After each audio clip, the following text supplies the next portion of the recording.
ناظرین، آج ہمارا یہ نوری قافلہ سرزمین گجرات کے ایک مشہور شہر نوساری میں وارد ہوا ہے، جس کو سادات اولیاء کرام کا مسکن کہا جائے تو بے جا نہ ہوگا۔ انہی سادات اولیاء کرام میں ایک نام سید السادات حضرت نور الدین شاہ صاحب رحمت اللہ تعالی علیہ کا بھی ہے۔ آپ نور ستگور کے نام سے بھی مشہور و معروف ہیں۔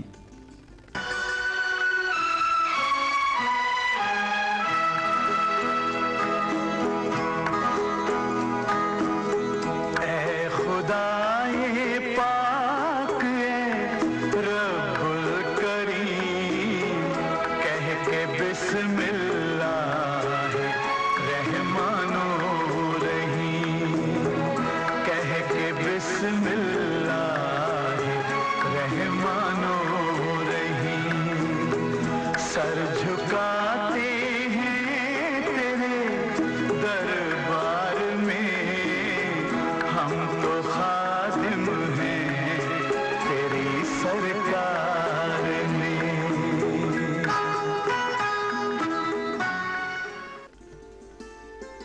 آپ سنہری کلش والے پیر کے نام سے بھی جانے جاتے ہیں۔ آپ عرب شریف سے ترک وطن کر کے ہندوستان تشریف لائے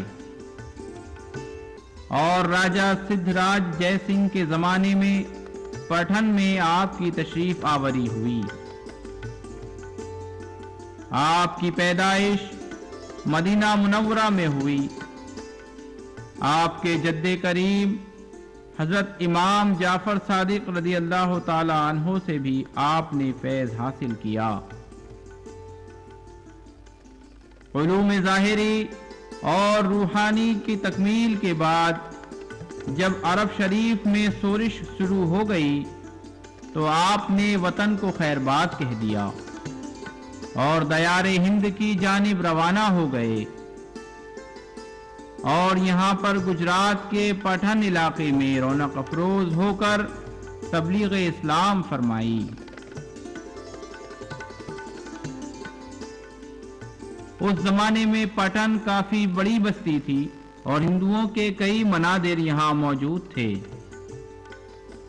آپ نے ایک مندر میں قیام کرنا چاہا تو وہاں کے پنڈت نے آپ کو دیکھا اور کہا، تم مسلمان فقیر ہو، تمہیں یہاں رہنے کی اجازت نہیں دی جا سکتی۔ ہمارا مندر تمہارے قیام سے ناپاک ہو جائے گا۔ حضرت نور الدین محمد ستگور رحمت اللہ تعالی علیہ نے فرمایا کہ تمہارے دیو تو میرے آنے سے بڑے خوش ہیں۔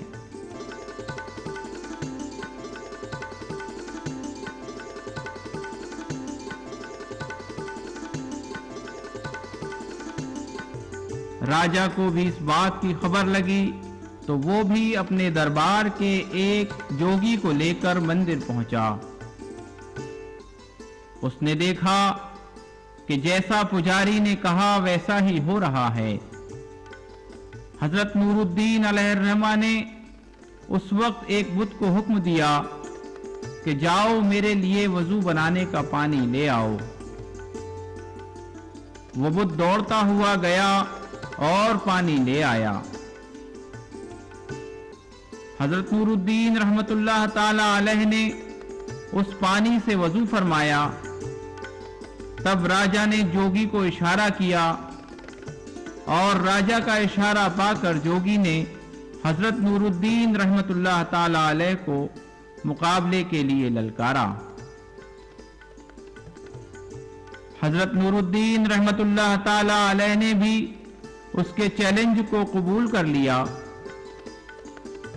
جوگی نے اپنا ڈنڈا آسمان میں اچھالا اور آپ سے کہا، میرے اس ڈنڈے کو نیچے لے آؤ تو جانوں۔